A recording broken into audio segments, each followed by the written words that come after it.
Let me tell you something about myself. For years, I lived in the shadows of other people's expectations. My parents, my sister, everyone had a vision of who I was supposed to be. But none of them knew the real me. None of them knew the strength it took to get to where I am now. And they certainly didn't know about the life I'd built behind closed doors. I've always been the quiet one, the one who stayed out of the spotlight while my sister Brooke shone bright, the one who didn't seek attention. But I wasn't invisible. I was building something that would change my life, a house, a career, a reputation, all from scratch. No help, no handouts, just me fighting every step of the way to prove that I was more than what they saw. And then at my sister's engagement party, everything changed. One question from my uncle James, how's the 1.5 mem house you bought? And suddenly the truth was out. My family's expectations, their assumptions, they all came crashing down. In that moment, I realized they didn't know who I was. They didn't see the work I'd done, the sacrifices I'd made, or the life I'd built.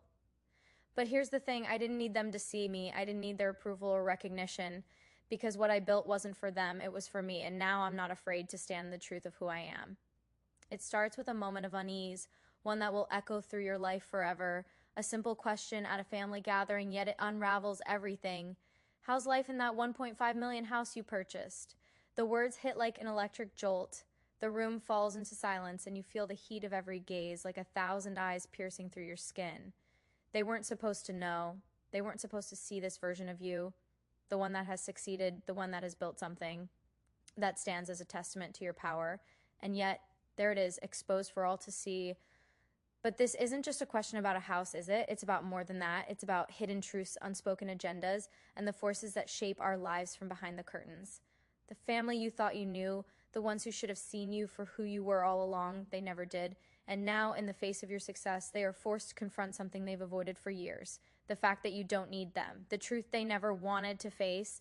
This is the beginning of the unraveling, the start of a journey that could change everything you thought you knew.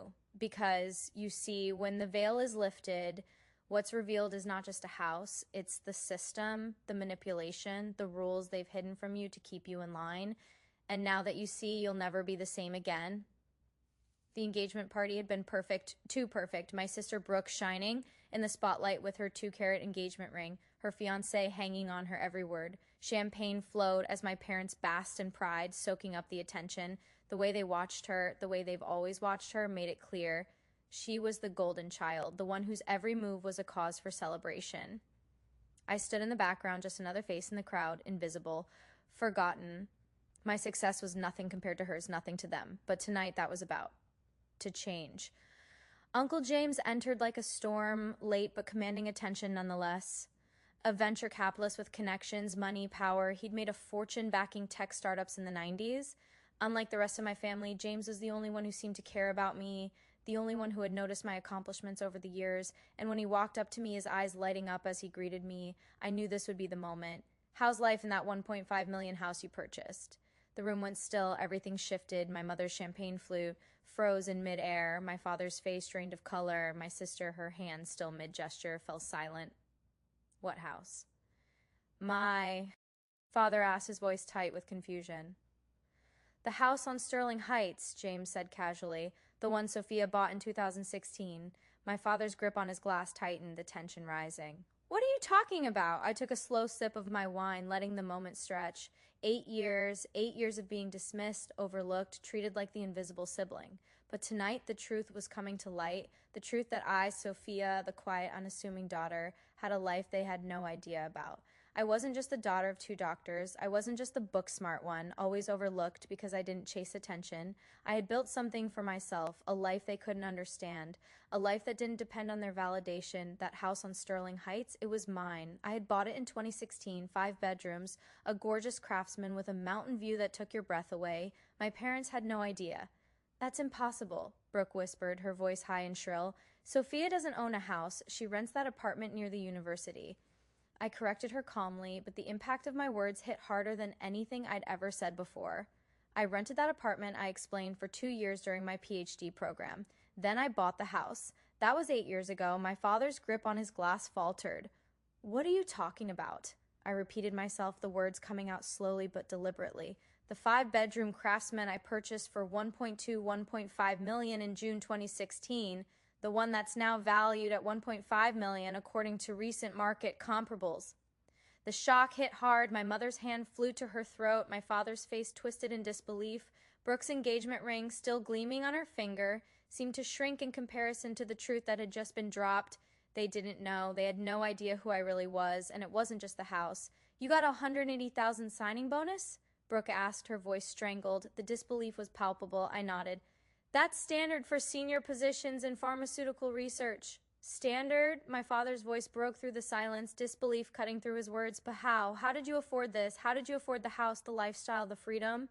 I smiled quietly, watching their confusion and fear grow. "You should be proud of me," I said, my voice calm, steady.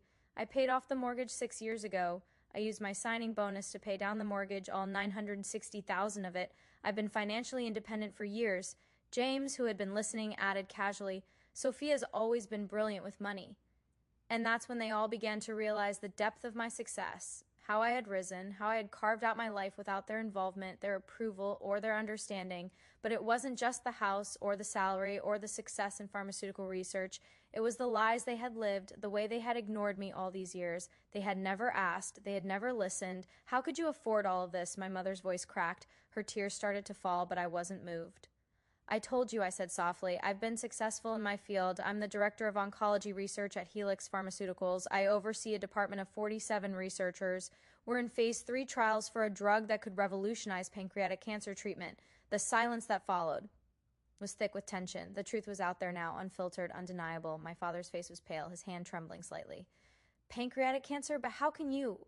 I don't understand. You're a researcher?" I nodded, yes, and my work was featured in Nature Medicine last month. The article called my research groundbreaking, potentially Nobel-worthy.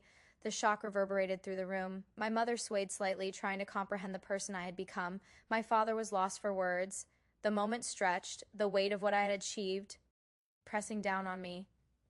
I had spent 8 years in the shadows, quietly working, quietly succeeding. But now the world, their world, was waking up to who I really was, and they didn't like it. They didn't know how to react to a version of me they had never bothered to see, but now they had no choice. The truth was here, the reality of my accomplishments, the reality that I had a life they never understood and probably never would. "You've been sitting on $420,000 in unvested equity and $95,000 in patent royalties, haven't you?" James asked, his tone almost amused. I nodded, yes, and I own multiple rental properties. I've diversified my income streams. I've built my wealth in ways they can't comprehend. "Rental properties?" My mother gasped. "How? How many?" "4, I said, watching their reactions carefully. "In emerging neighborhoods. I buy them below market, update them, and rent them out to young professionals. My average cash flow is about $7,200 a month. The number hung in the air, heavy, undeniable, and then James dropped the bombshell that sent the whole room into a tailspin. "Her real estate equity is about $2.1 million, he added casually as if it were nothing. My parents were reeling, struggling to understand this new version of their daughter, the one they had ignored, dismissed, treated as insignificant, the one who had quietly become a millionaire. But that wasn't the end of it. There was more to come, because this story wasn't just about money, it was about control. And control was something they had never understood. We had barely scratched the surface of the secrets I had kept hidden from them. But this was no longer about forgiveness. It wasn't about family. It was about power. I had fought for everything I had. I had built my career, my wealth, my life, without them, despite them. And as I looked at them standing frozen in place, I realized something profound. They had never seen me. They had never cared to look beneath the surface. And now they wanted me to fix it. They wanted me to fix the years of neglect, of silence, of being overlooked. But it wasn't their forgiveness I needed. It wasn't their approval. What they needed was mine. What they needed was to understand that the game had changed, and that I was no longer playing by their rules. My mother's voice trembled as she whispered, "We didn't know, Sophia. How could we not have known?" I looked at her not with anger, but with something colder, clarity. I had lived my life in the shadows of their expectations, quietly building something they couldn't even fathom. And now they stood before me, pleading for recognition they had never given me. The truth was that they hadn't wanted to know. They hadn't wanted to see me for what I truly was. It was easier to keep me small, to treat me like an afterthought, because it fed their own narrative. The narrative where Brooke was the golden child, the one who could do no wrong, while I remained the quiet, obedient daughter. I could see it in my father's eyes, the guilt, the shock, the realization that they had failed me. But this wasn't about them anymore. This was about me. This was about breaking free from the mental shackles they had put on me, the ones that kept me invisible and obedient. "It's not about what you didn't know," I said, my voice steady. "It's about what you chose to ignore." For years, every conversation turned back to Brooke. Every achievement of mine was overshadowed by her latest triumph. You never once asked me about my life, my work, my success. And when I finally achieved something, when I finally built something of my own, you acted as though it was a mistake. The words cut through the silence like a knife, each syllable landing with precision. My mother's eyes welled with tears, but I couldn't bring myself to feel sorry for her. Not now, not after everything. Uncle James watched from the side, his expression unreadable. He had seen the whole thing unfold, had known for ye. Ours what I was capable of, and now, finally, the world around me was seeing it too. The room felt like it was closing in on me, the tension thick enough to suffocate. My parents were still trying to process the enormity of what had been revealed, but even in their confusion, there was something else beneath the surface, fear, because once the truth is out, it can never be put back. And they knew that. They knew this wasn't just a family conversation, this was the tipping point. This was the moment that changed everything. James, my father said, his voice hoarse, you've known all along? James nodded, his face calm, almost detached. I've known for years, Tom. I've watched her. I've seen what she's capable of, but you were too busy playing the game to notice. My father's face flushed, the weight of his own ignorance hung heavy in the air, and for a moment I felt sorry for him. But only for a moment, because in that moment I realized something even more profound. They had never wanted to see me for who I was. They had never cared to. You never asked me about my work, I said again, my voice now cutting through the silence like a sharp blade. You assumed that because I wasn't chasing attention, because I wasn't posting my every achievement on social media, that I had nothing to offer. But I've been working, quietly, steadily building my life. And now you see what that work has led to. You see the results of my dedication. But it's too late. And in that moment, I realized I didn't need their validation anymore. I didn't need their approval. I had spent years craving their recognition, fighting for their acknowledgement, but now I saw the truth. It was all a game to them, a game where only the loudest voices, the brightest lights were given a chance to shine, but I had never played by their rules. I had built my success on my own terms, and now, standing in front of them, I saw their weaknesses, their blind spots, their pride, their inability to see beyond the surface. They were trapped in a world of their own creation, a world where only the loudest voices mattered. Sophia, my father began, his voice trembling with emotion. But I cut him off. Don't bother, Dad. You don't get to fix this now. Not after everything. Not after 8 years of being invisible to you. I don't need you to understand me anymore. I don't need you to be proud of me. I've already done that for myself. And that's when I knew this was the real liberation. It wasn't about their approval. It wasn't about proving anything to them. It was about proving it to myself. You've got to let them in, Sophia, James said softly as we stepped outside, away from the chaos. The cool night air hit me like a wave, grounding me. I don't owe them anything, I said, my voice steady. I've spent years trying to earn their love, their recognition. I've spent years trying to prove that I'm worth something. But now I see that I don't need them to validate me. I've built this life on my own. I've made it on my own, and that's all that matters. James placed a hand on my shoulder, his expression serious. You don't need them, Sophia. You never did, but you should remember something. They won't be the last people to overlook you. There will always be people who underestimate you, who try to keep you small, but now you know your worth. Don't let anyone take that away from you. I nodded, his words sinking deep into my soul, because in that moment I realized something even more powerful. I was free. I had broken the chains that had kept me bound to the expectations of others, to the idea that my worth was tied to their approval, and that was a freedom that could never be taken away. Not by my parents, not by anyone. I drove home that night, the weight of everything I had learned settling over me like a dark cloak. The phone buzzed in my pocket, calls, texts, apologies, but I let it go. It didn't matter. What mattered was that I had finally stepped into my own power. I had broken free from the family dynamic that had kept me in the shadows for so long. I had shown them who I really was, and now I would never go back. As I pulled into the driveway of my home on Sterling Heights, I looked up at the house, my house, the one I had built for myself, brick by brick, decision by decision, a house that represented everything I had accomplished, everything I had fought for. Inside, everything was exactly as I had left it. The home office where I worked tirelessly to revolutionize cancer treatment, the library filled with research papers and textbooks, the guest suite where James stayed during his visits. Every room in that house told the story of my journey, a journey I had taken alone. And as I stood there, alone in the quiet of my success, I realized something profound.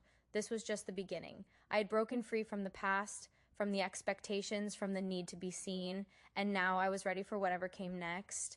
Because nothing could ever hold me back again, I let the silence settle as I walked through the house, each step echoing the weight of my thoughts. My parents' voices still rang in my ears, their disbelief, their confusion.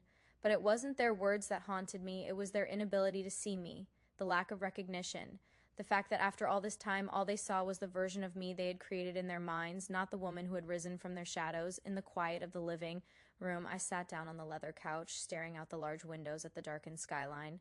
The city stretched before me like an endless sea of lights, but there was a stillness within me that no amount of wealth, fame, or approval could fill.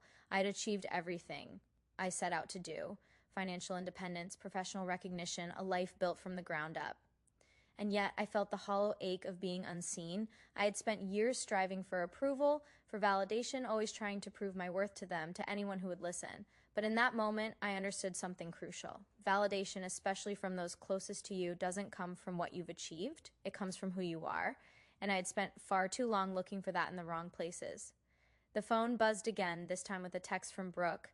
"You couldn't let me have one night," she wrote. I stared at the words for a long moment. She didn't understand. She couldn't. This was never about her engagement or her ring or her perfect life.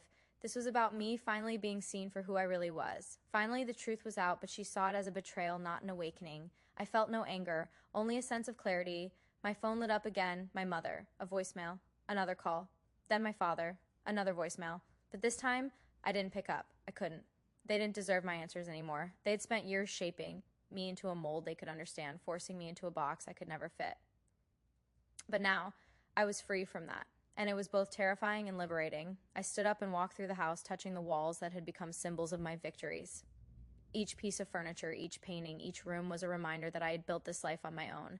It wasn't for them. It wasn't to show them that I could succeed without them. It was for me. I opened the door to my home office, where I spent countless nights researching, writing, and developing breakthroughs that could change the world. The articles, the peer-reviewed papers, the awards, they were all there, just waiting to be acknowledged. But no one had ever cared to ask about them. No one had ever stopped long enough to notice. But now, I didn't need them to. I sat at my desk, the soft hum of the city outside the only sound breaking the silence. My fingers hovered over the keyboard. There was more to be done, more to create, more lives to save. Because the truth was, my work wasn't just for my parents or anyone else. It was for the future. It was for the people whose lives could be saved by the research I was doing. That was the legacy I was building, the one that mattered.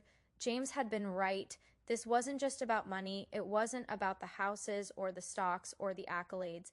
It was about stepping into my own power. I had been so focused on proving myself to my family, on trying to gain their approval, that I had almost forgotten why I had started this journey in the first place: to change the world, to make an impact, to show people that success wasn't just about what you had, it was about what you gave. And the truth of the matter was this: I had already won. I had already achieved what I set out to do. The rest, whether or not my parents accepted me, whether or not they ever understood, was irrelevant.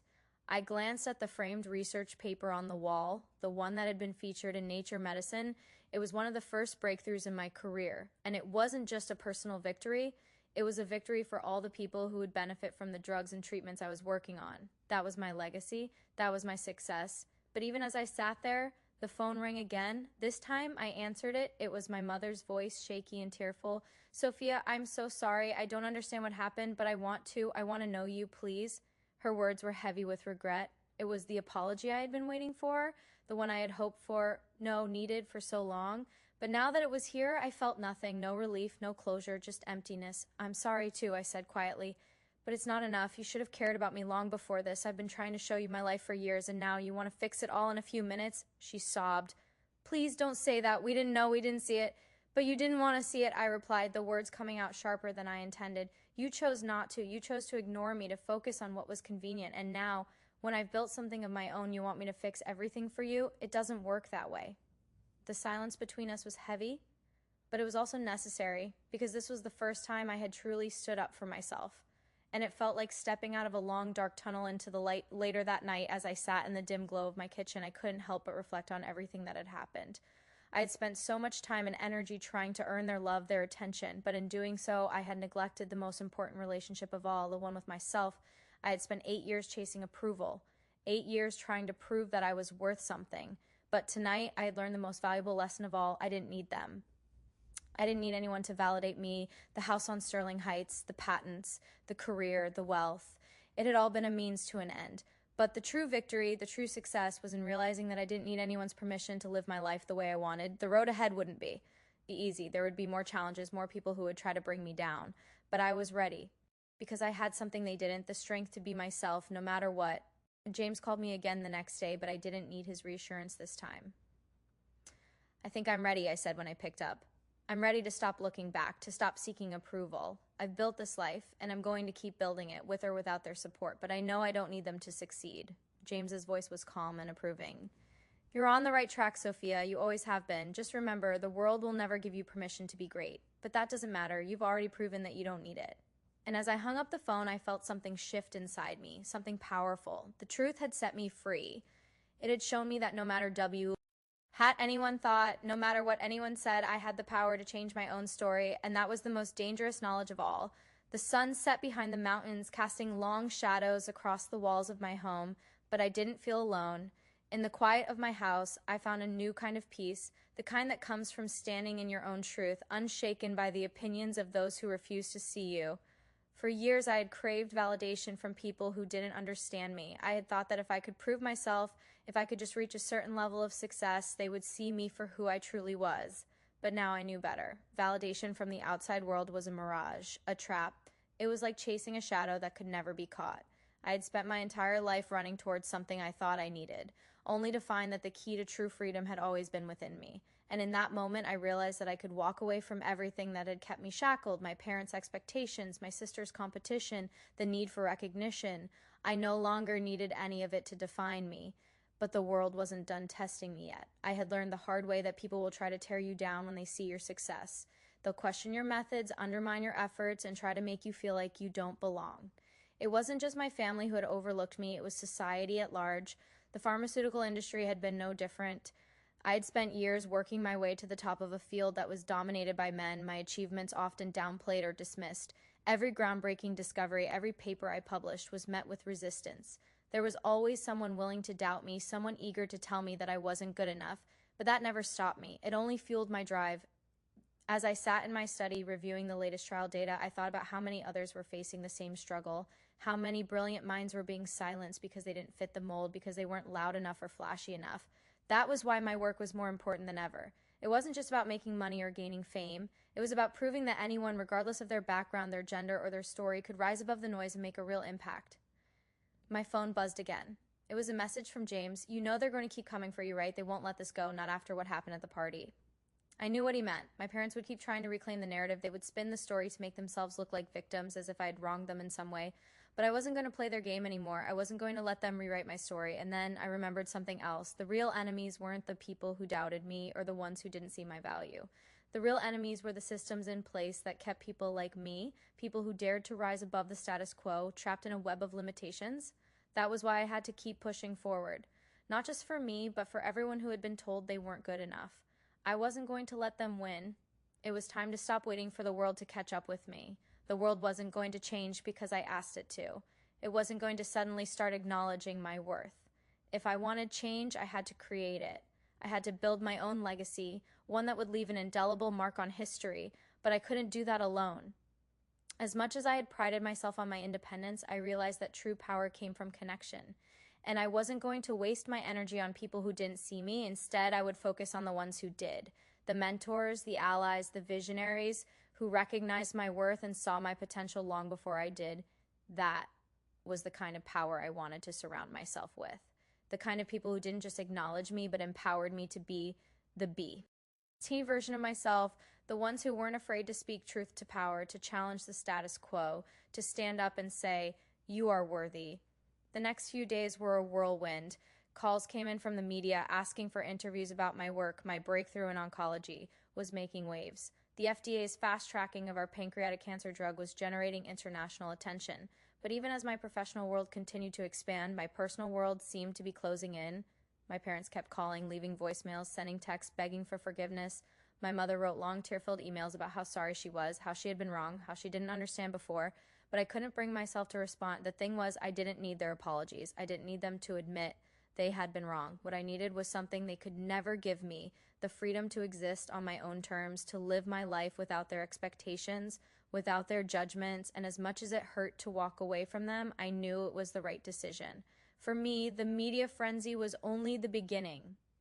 My name was everywhere now, on TV and articles and scientific journals. I was being celebrated as a pioneer, a trailblazer in a field that had long been dominated by men.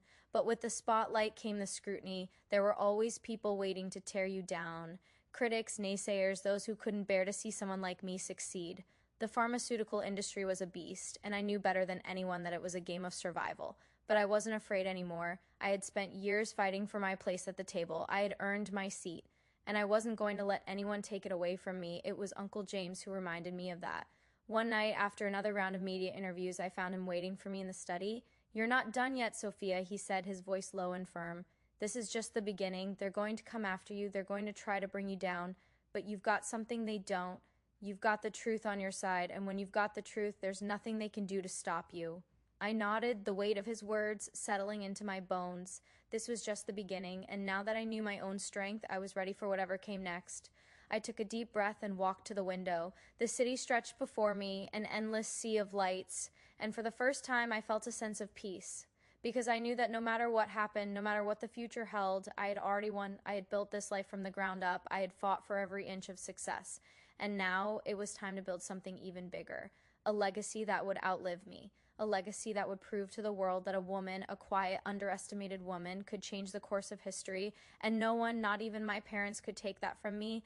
I stood there in the glow of my achievements, feeling a calm that I had never felt before. It wasn't just about the accolades or the money or the recognition. It was about the person I had become, the woman who had walked through the fire and emerged stronger, more powerful, more determined than ever. The world might try to bring you down. It might try to keep you in the shadows, to silence your voice, but the truth is, the louder the world tries to silence you, the stronger your voice becomes. I had learned that the hard way, but now I knew it to be true, and I would never let anyone forget it. It was late when I received the email. The subject line was simple: "A new opportunity awaits." I clicked on it, and my heart skipped a beat. It was an invitation to present at the International Oncology Symposium in Geneva. The invitation wasn't just a request for a speaker, it was an acknowledgement of my research's global significance. This wasn't just any conference. It was a platform where the world's foremost minds gathered, and now I was one of the conference wasn't just a personal victory. It was proof that I'd achieved something extraordinary in a world that had tried to suppress me. It was a validation not from my parents or society, but from the very world I had set out to change. I stared at the screen, realizing that this moment, this invitation, was the culmination of everything I had worked for. It wasn't about the fame or the recognition. It was about the power to influence, to shape the future. And that power, it belonged to me. As I prepared for the conference, the messages from my family continued. They weren't giving up. Every time my phone buzzed, I knew it was another attempt to repair what was broken. Another plea for reconciliation. But I had learned something important. Reconciliation isn't a gift you give easily. It's earned. The calls went unanswered. The emails ignored. This wasn't about punishing them. It was about reclaiming my life. I couldn't afford to let them back into my world, not just yet. Not until they had shown me that they could truly see me. Until they had learned the same lesson I had, that respect and love don't come with strings attached, and they certainly don't come from guilt. That was the price of silence. And I wasn't sure they were willing to pay it. The day of my keynote address arrived, and I found myself standing backstage alone, surrounded by the buzz of the conference. The energy was palpable. The brightest minds in oncology, the ones who would shape the future of medicine, were all there, and I had earned my place among them. I stepped out onto the stage and into the spotlight. The room fell into silence as I began to speak, my voice steady, confident, commanding. I shared my research on nanoparticle drug delivery systems, how they were poised to revolutionize cancer treatment, but as I spoke, something shifted. It wasn't the content of my work that captivated them. It was the way I spoke, the conviction in my words, the unshakable belief that this was more than just science. This was my life's mission. And for the first time in years, I realized something. I didn't need my parents or anyone else to approve of what I had done. I had earned this moment. I had created it. As I concluded my presentation, the room erupted in applause. It wasn't the kind of applause you hear when you simply do your job. It was the kind that comes when you do something groundbreaking, something no one thought was possible. I looked out at the audience, and for the first time, I felt truly seen, not as the daughter of someone, not as a woman trying to prove herself, but as a force to be reckoned with. But even in that moment of triumph, I knew that this was only the beginning. The world had seen me, yes, but there was still so much more to do, so much more to give, and no one would ever take that away from me. Back in my hotel room that night, the weight of the day settled in. I had achieved something unimaginable, something most could only dream of. And yet the emptiness I had once felt was gone. I wasn't searching for approval anymore. I wasn't looking for anyone's validation because I had realized something profound. The power I'd been seeking all along had always been within me. It was never about what others saw in me. It was about what I saw in myself. And now I saw a woman who had fought against the odds, against a world that tried to hold her down, and had emerged victorious. I had built my own legacy, and that legacy would be unstoppable. As I lay in bed, the soft hum of the city in the distance, I felt a sense of peace wash over me. I was no longer the girl trying to prove herself. I was the woman who had already succeeded. The truth was, I didn't need them to know the real me anymore. I knew who I was, and that was all that mattered. The world would soon find out too.